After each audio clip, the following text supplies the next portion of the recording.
Hey everyone, it's Cameron here and I'm back with a brand new video, and today I wanted to talk to you about why you shouldn't be trying your best.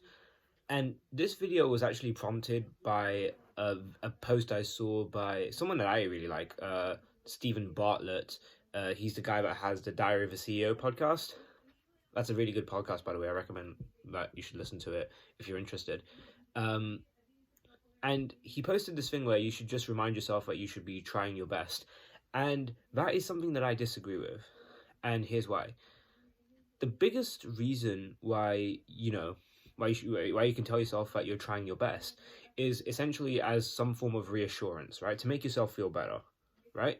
And sometimes that can be really useful, especially if you're really like feeling down and you need to, lift yourself up a little bit, then yeah, sure, that can definitely be a really great thing to do. But in terms of effort exerted or whenever you're doing something, you shouldn't try your best because most people are really bad at calculating how what their best actually is. So I'll say that again. Most people are really bad at calculating what their best actually is. And the reason for this is, well, for starters, so say example, we have this level here. We have this defined level, let's just say, yeah, okay, you can see that. Actually, let me make this a bit lower. Let me make that, let's just say I put this here. Say example that you've defined this to be your best. That is really small writing.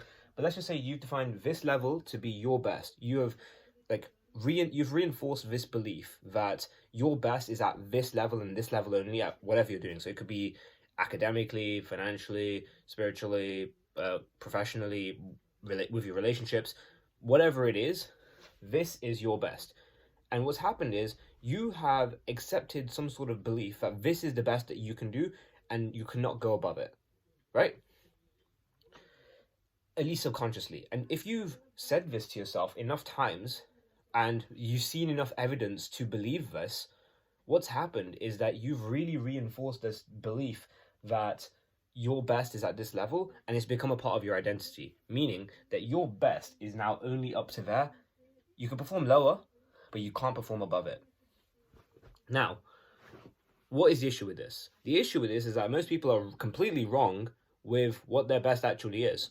So, oftentimes, people's best are actually like significantly higher, and it can even be even higher than the point that I've just drawn. Right, this is just a metaphorical example here. Right, just take this as an abstract example, and let's just say that at this point is what is required for a certain thing. Let's just say, I don't know, say example, you have to get a grade, right? A certain grade. Let's say this is the grade that you need to get, but this is the best grade that you believe that you can get.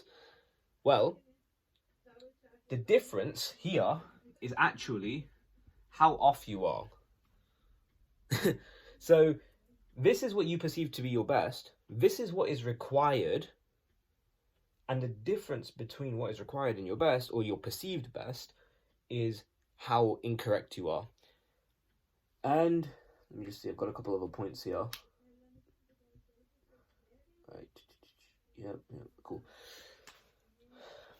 Oftentimes, actually, in that process of getting to your best, you'll probably end up stopping maybe like here instead, right?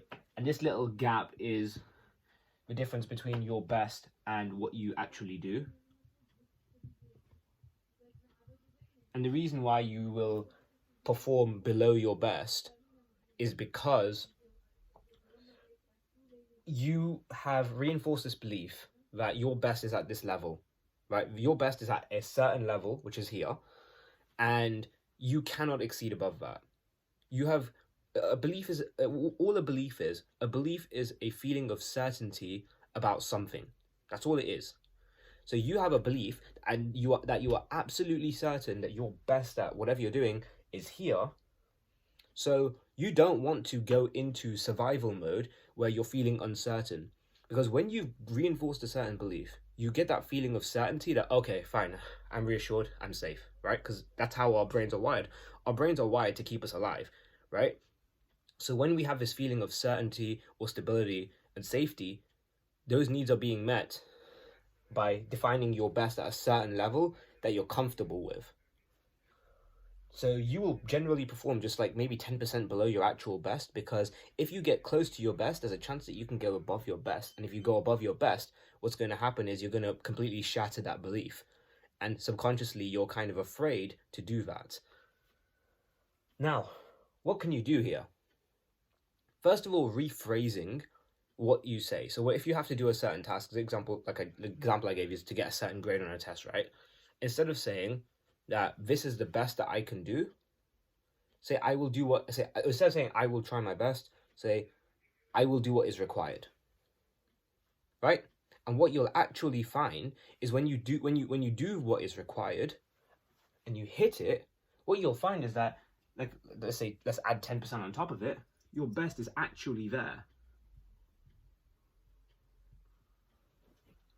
Right? Because if we have the same level, right, it's effectively like symmetrical, right? Like if you say your best level is here and you do 10% lower, you will just do what is required and you will either meet or go above that, and that will actually be the best that you can do.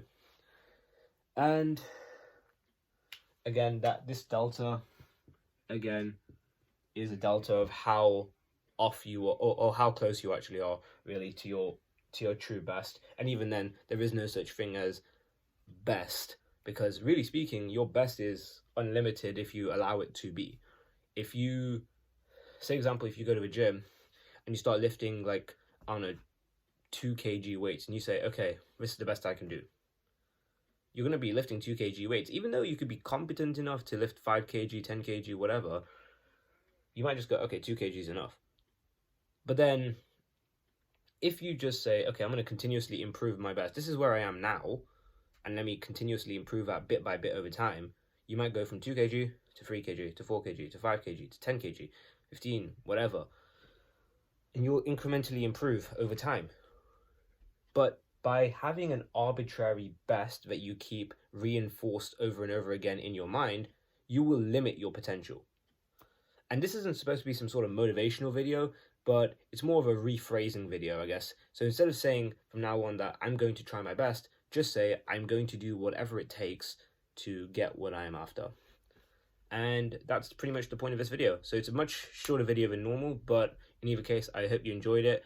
And if you did, please feel free to drop a like and subscribe, and drop a comment for any other questions or video topics that you want to see in the future. Thanks.